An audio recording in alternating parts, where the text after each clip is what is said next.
Hello students, मैं वीरू आपका online tutor. आपका बहुत बहुत स्वागत है वीरू द पॉलिटी ट्रैक पर। आज एग्ज़ाम है आपके क्लास 11वीं हिस्ट्री का और इसीलिए ये एक बहुत बेहतरीन एक वीडियो लाया हूँ। एग्ज़ाम से पहले ये 4 चैप्टर का जो मेन इम्पोर्टेंट क्वेश्चंस है, उसको आपको पता होना बहुत ही ज़्यादा ज़रूरी है। इसलिए रात भर जा कर के और जितने भी इम्पोर्टेंट क्वेश्चंस थे, सारे आपके लिए ला चुका हूँ। और अभी भी जो केवी का एग्ज़ाम जो 2-2 बार हो चुका है मिड टर्म का, उन दोनों टर्मों में ये काफ़ी ज़्यादा क्वेश्चंस देखने को मिले हैं। चारों चैप्टर का कुछ-कुछ जो क्वेश्चंस हैं, बहुत इम्पोर्टेंट क्वेश्चन है। उन सारा क्वेश्चन का निचोड़ मैंने लेके आया हूँ, जो देख रहे हो आप यहाँ पे सारे के सारे क्वेश्चंस हैं। और 20 मिनट में सारे के सारे इम्पोर्टेंट क्वेश्चन को आप सॉल्व कर जाओगे और समझ में भी आ जाएगा।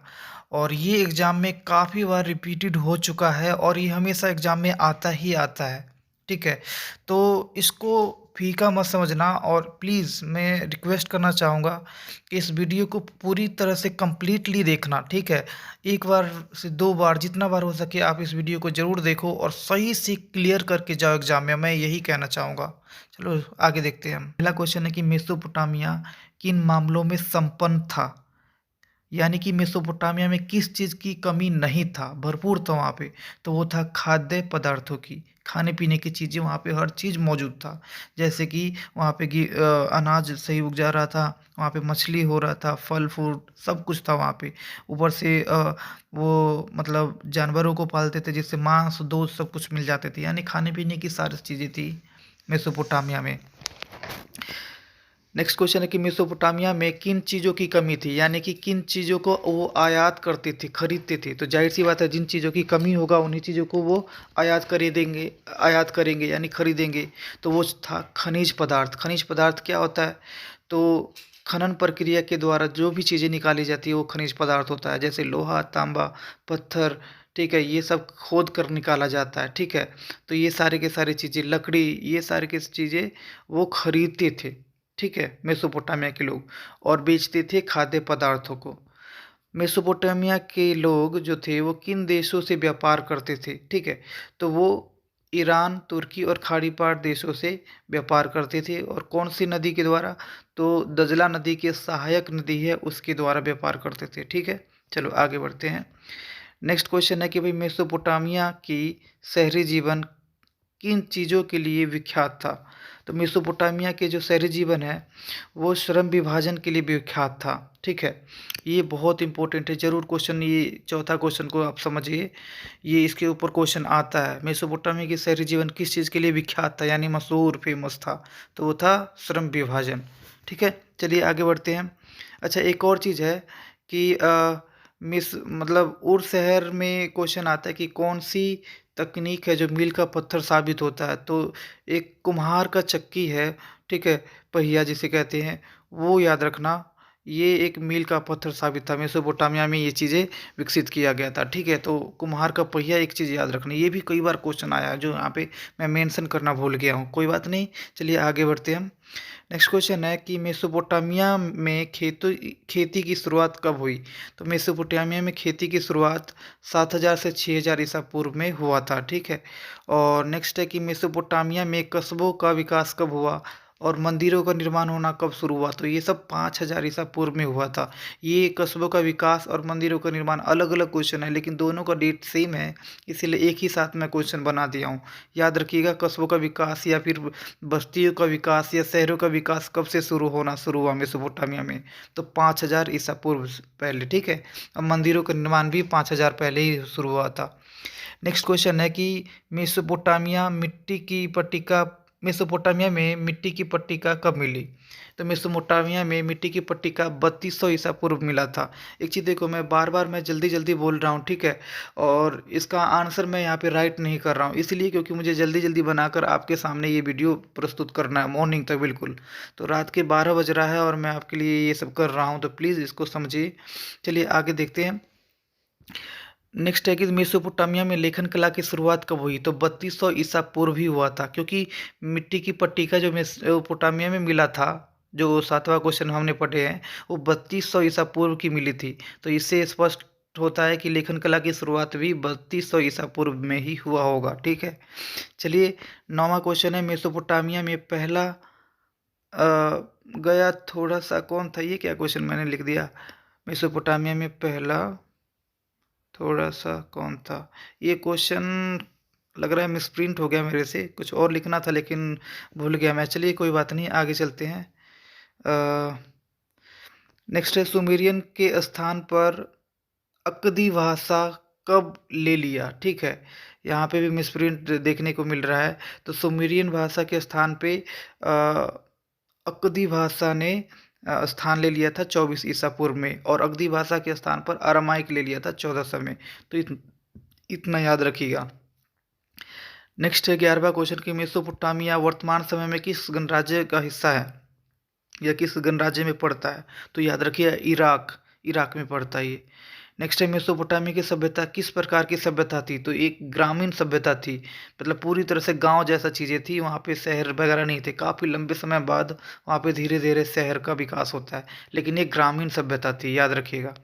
नेक्स्ट है, मेसोपोटामिया की खुदाई कब से शुरू हुई? तो मेसोपोटामिया की खुदाई 1840 से शुरू हुआ था, और सबसे लंबे समय तक खोदे जाने वाला जो शहर था उर और मारी शहर था। जो नीचे 14वां क्वेश्चन वही पूछ रहा है कि कई दशकों तक कौन सी शहरों को खोदा गया था मेसोपोटामिया में? तो उर और मारी शहर है। नेक्स्ट क्वेश्चन है कि मेसोपोटामिया के दो देवताओं का नाम बताइए। तो पहला देवता है उर देवता और दूसरा है इन्नाना। उर चंद्रदेव थे और इन्नाना प्रेम और युद्ध की देवी थी। फिलहाल एक क्वेश्चन आता है देवताओं के ऊपर कि भाई उर शहर की देवता कौन थे? तो उर शहर के उर देवता थे, याद रखिएगा, उर शहर का उर देवता ही थे। ठीक है, और वो चंद्रदेव था। चलिए ठीक है, चैप्टर 3 पे आते हैं जल्दी जल्दी। चैप्टर है 3 महाद्वीपों में फैला हुआ साम्राज्य है, और इसमें से जो जेन्युइन क्वेश्चन है ना वही लाया हूँ, तो प्लीज़ इनको नोट डाउन कर लो, इसे याद कर लो किसी भी हालत में। चलो पहला क्वेश्चन है हमारा कि रोमन साम्राज्य कितने महाद्वीपों में फैला हुआ था? तो रोमन साम्राज्य में 3 महाद्वीपों में फैला हुआ था। नेक्स्ट क्वेश्चन है कि रोमन साम्राज्य का उत्तरी सीमा और दक्षिणी सीमा का निर्धारण कौन करता था? तो उत्तरी सीमा का निर्धारण राइन नदी और डैन्यूब नदी करता था। 2 नदी याद रखना, देखो, राइन नदी, डेन्यूब नदी और फरात नदी, दजला नदी और नील नदी। यहाँ पे 5 नदियों में से कोई ऑप्शन दे देगा, चार में। ठीक है, अब वहाँ पे कन्फ्यूजन क्रिएट होगा आपको, तो याद रखिएगा, राइन नदी और डेन्यूब नदी रोमन साम्राज्य में बहता था। फरात नदी और दजला नदी मेसोपोटामिया में बह रहा था, और मिस्र में नील नदी बहता है। तो ये सारे के सारी चीज़ याद रखना चाहिए आपको, कन्फ्यूजन नहीं होना चाहिए किसी भी हालत में। नेक्स्ट क्वेश्चन है कि रोमन साम्राज्य के प्रथम सम्राट कौन थे? तो रोमन साम्राज्य का प्रथम सम्राट ऑगस्टस थे, यानी कि ऑक्टेवियन का को बाद में ऑगस्टस कहा जाने लगा। तीसरा क्वेश्चन मैं भूल गया था, इसलिए मैं बता देता हूँ। रोमन साम्राज्य के 3 प्रमुख खिलाड़ी कौन थे? तो रोमन साम्राज्य के 3 प्रमुख खिलाड़ी राजा, सेनेट और सेना थी। ठीक है, 5वां क्वेश्चन है प्रिंसिपेट क्या है? तो देखो, ऑगस्टस ने जिस राज्य की स्थापना किया था उसे हम प्रिंसिपेट कहते हैं। ठीक है, और इसका स्थापना 27 ईस्वी में किया था उन्होंने। नेक्स्ट क्वेश्चन है कि ऑगस्टस के शासनकाल को क्यों जाना जाता है? तो शांति के लिए जाना जाता है, क्योंकि ऑगस्टस के शासनकाल में ना तो कोई युद्ध हुआ और ना ही देश के अंदर किसी प्रकार का विद्रोह। 7वां क्वेश्चन है रोमन साम्राज्य का विस्तार किसने किया? तो रोमन साम्राज्य का विस्तार त्राजान ने किया। ठीक है, किसने किया? त्राजान ने। बहुत बार इंपॉर्टेंट क्वेश्चन आता है कि रोमन साम्राज्य का विस्तार किसने किया? तो त्राजान ने किया। और संकुचन किसने किया? तो डायोक्लेसियन ने किया था। तो ये दोनों आपस में अपोजिट है, वो याद रखिएगा। डायोक्लेसियन ने साम्राज्य को छोटा किया था, और छोटा करके फिर सीमाओं पर किलाबंदी किया था, और साम्राज्य में 100 प्रांतों का निर्माण किया था। तो ये याद रखिएगा, डायोक्लेशियन का ये काम। नेक्स्ट है कि रोमन साम्राज्य में सेनेट की संख्या किसने बढ़ाया और उन्हें सैनिक सेवा से किसने हटाया? तो वो था गैलिनस। ठीक है, चलो आगे बढ़ते हैं हम। रोमन, ये जेनुअन लेवल पे अब आता है क्वेश्चन। रोमन साम्राज्य में ईसाई धर्म को किसने अपनाया या किसने धर्म ईसाई धर्म बनाया, ऐसा कुछ क्वेश्चन पूछेगा रोमन साम्राज्य का ईसाई धर्म पे। तो याद रखना कॉन्स्टेंटाइन, कॉन्स्टेंटाइन पे क्वेश्चन आता है बहुत बार। 10वां और 11वां क्वेश्चन बहुत इंपॉर्टेंट है, खतरनाक वाली इंपॉर्टेंट क्वेश्चन। चलो आगे बढ़ते हैं हम। रोमन साम्राज्य में ईसाई धर्म को राजधर्म किसने बनाया या किस रोमन सम्राट ने ईसाई धर्म अपनाया, तो वो कॉन्स्टेंटाइन था। 11वां क्वेश्चन है, रोमन साम्राज्य में सोने की सिक्का किसने चलाया था, तो कॉन्स्टेंटाइन ने ही चलाया था। ये दोनों ही क्वेश्चन याद रखिएगा, ठीक है। 4.5 ग्राम का ये सोने का सिक्का होता था। नेक्स्ट क्वेश्चन है, अच्छा हाँ, और ये सिक्का का नाम सॉलिडस था, ठीक है। रोमन साम्राज्य का राजधानी कुस्तुनतुनिया किसने बनाया, तो ये भी कॉन्स्टेंटाइन ने ही काम किया था, ठीक है।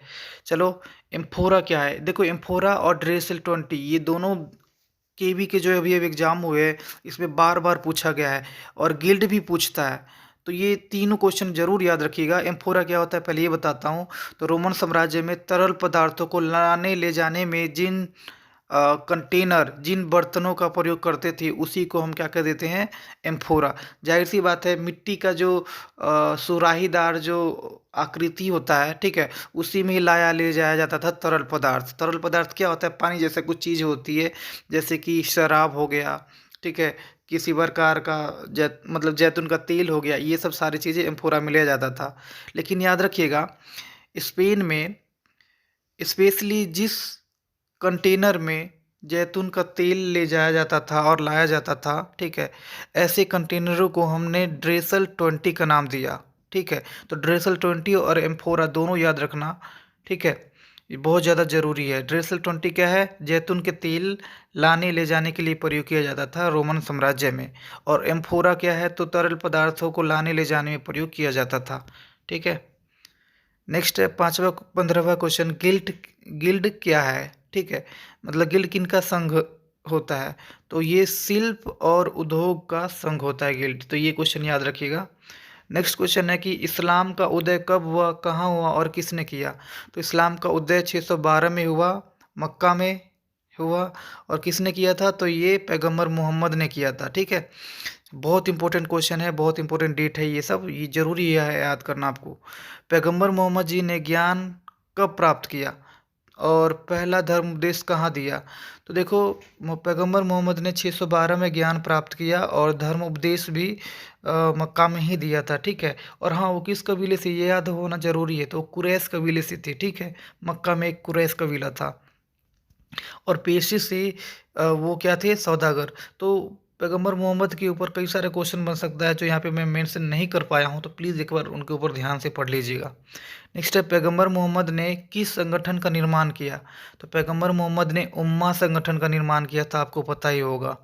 फिर नेक्स्ट है, हिजरी यात्रा कब हुआ, हिजरी सन की शुरुआत कब हुआ, ठीक है, और किसने शुरू किया। तो यहाँ पे तीन तीन मैंने एक ही में क्वेश्चन पूछ लिया हूँ क्योंकि एक ही टॉपिक है ये सारा। तो हिजरा यात्रा आपको पता है, हिजरी यात्रा आपको पता ही है कि 622 में पैगंबर मोहम्मद को मक्का से मदीना जाना पड़ गया था, उसी को हिजरी यात्रा कह दिया था। और जैसे ही वो मदीना पहुंचते हैं तो उस दिन से हिजरी सन की शुरुआत होता है और हिजरी सन की शुरुआत पैगंबर मोहम्मद ने किया था। और ये सब क्वेश्चन पूछ रखा है केबी के एग्जामों में, ठीक है, तो ज़रूर याद कीजिएगा आप। नेक्स्ट क्वेश्चन है कि पैगंबर मोहम्मद की मृत्यु कब हुआ, तो 632 में हुआ, ठीक है। और उन्होंने अंतिम हज यात्रा भी 632 में किया था, यानी मृत्यु से 14 दिन पहले वो हज यात्रा करके ही लौटे थे। नेक्स्ट, खलीफा का शासन कब से शुरू हुआ था अरब साम्राज्य में, यहाँ पे ये क्वेश्चन है। तो खलीफाओं का शासन पैगंबर मोहम्मद की मृत्यु यानी 632 से शुरू हुआ था, ठीक है।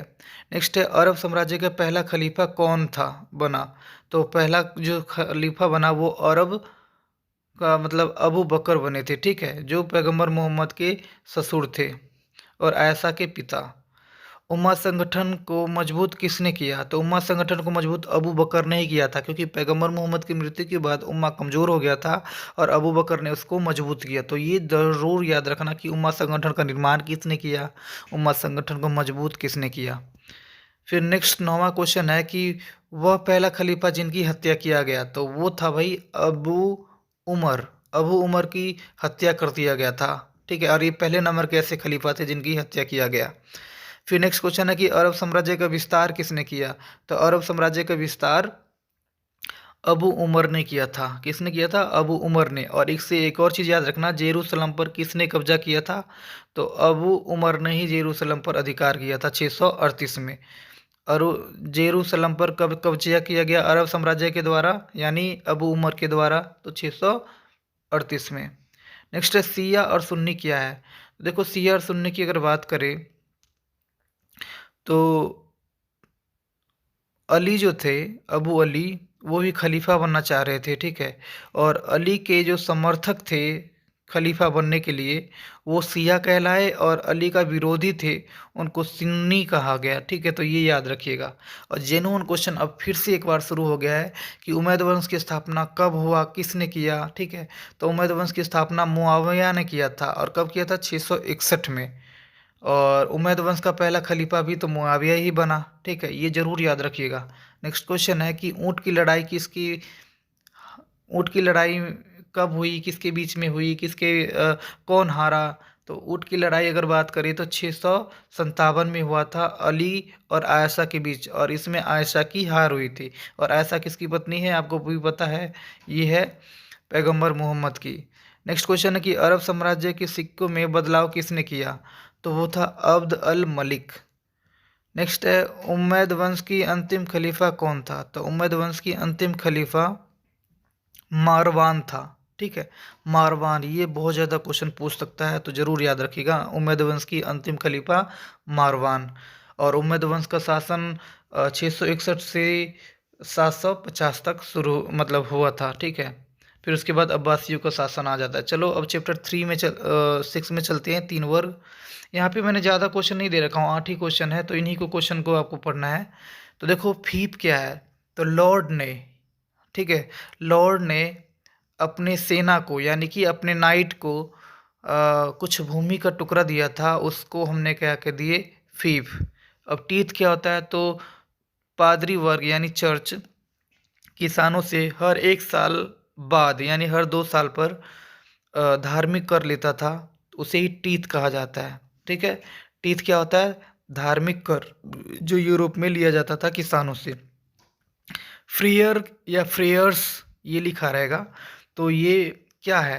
तो फ्रेयर्स अगर बात करें तो ये भाई भिक्षु को कहते हैं हम, ठीक है। भिक्षु कौन थे?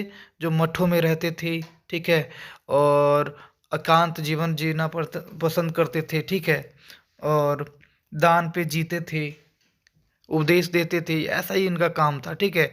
और भिक्षुओं को ही हमने क्या कह दिए? फ्रेयर्स। और हाँ, भिक्षु महिला और पुरुष दोनों ही बन सकते थे। भिक्षु को क्या कहते हैं हम? महिला भिक्षु को हम नन कहते हैं, और पुरुष भिक्षु को मॉन्क कहते हैं, ठीक है। तो ये याद रखिएगा। तो फ्रेयर कौन है? भिक्षु, ठीक है। मीनर क्या होता है? तो मीनर याद रखिएगा, लॉर्ड जिन घरों में रहा करते थे उन्हें मीनर कहा जाता था। नेक्स्ट कैथेड्रल नगर के ऊपर ना कई सारा क्वेश्चन आता है। देखो, कैथेड्रल एक चर्च था, और चर्च के आसपास जो नगर बसा, शहर बसा, उसे कैथेड्रल शहर ही कह दिया गया, कैथेड्रल नगर ही कह दिया गया। तो क्वेश्चन आता है कैथेड्रल नगर कैसे विकास किया? तो धर्म के आड़ में व्यापार को बढ़ावा दिया जा रहा था, ठीक है, कैथेड्रल नगर में, और इस तरह से कैथेड्रल नगर का विकास होता है। तो इसके ऊपर 2 बार क्वेश्चन पूछ चुका है केबी में, तो जरूर याद रखिएगा कैथेड्रल।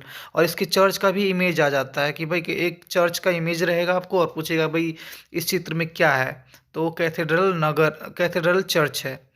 नेक्स्ट क्वेश्चन है कि भाई गुलाम किसानों को क्या कहा जाता था? तो गुलाम किसानों को सर्प कहा जाता था, ठीक है। 7वां क्वेश्चन है यूरोप में कब से त्रिस्तरीय खेती शुरू हुआ? तो यूरोप में 11वीं सदी से त्रिस्तरीय खेती शुरू हुआ। इसका मतलब खेतों को 3 भागों में बांट देते थे किसान, जिसमें से एक टुकड़े पे खेती करते थे और 6 महीना के लिए, और उसके बाद कुछ भूमि को छोड़ देते थे, फिर एक टुकड़े पे करते थे, फिर कुछ को छोड़ देते थे, ऐसा कुछ किया जाता था, ठीक है। तो ये 11वीं सदी में ऐसा कुछ हुआ था। नेक्स्ट है पश्चिमी चर्च के अध्यक्ष को क्या कहा जाता था? तो वो पॉप थे, पॉप कहा जाता था, पॉप। चलो, वीडियो ख़त्म हो चुका है हमारा, और वीडियो थोड़ा सा भी अगर अच्छा लगा होगा तो please please like share comment और सब्सक्राइब भी कर दीजिएगा, क्योंकि रात भर जा कर के आपके लिए वीडियो बनाया हूँ मैंने, ठीक है। और भाई की इस मेहनत के लिए प्लीज़ सब्सक्राइब कर लीजिएगा। बार बार मैं कह रहा हूँ, ऐसे वीडियो देखने के लिए आप ज़रूर कमेंट भी कीजिएगा। और मेरी तरफ से ऑल द बेस्ट सभी को, और एग्ज़ाम आप सबका बहुत बहुत बहुत बेहतर जाए आप सबके लिए। Thank you so much.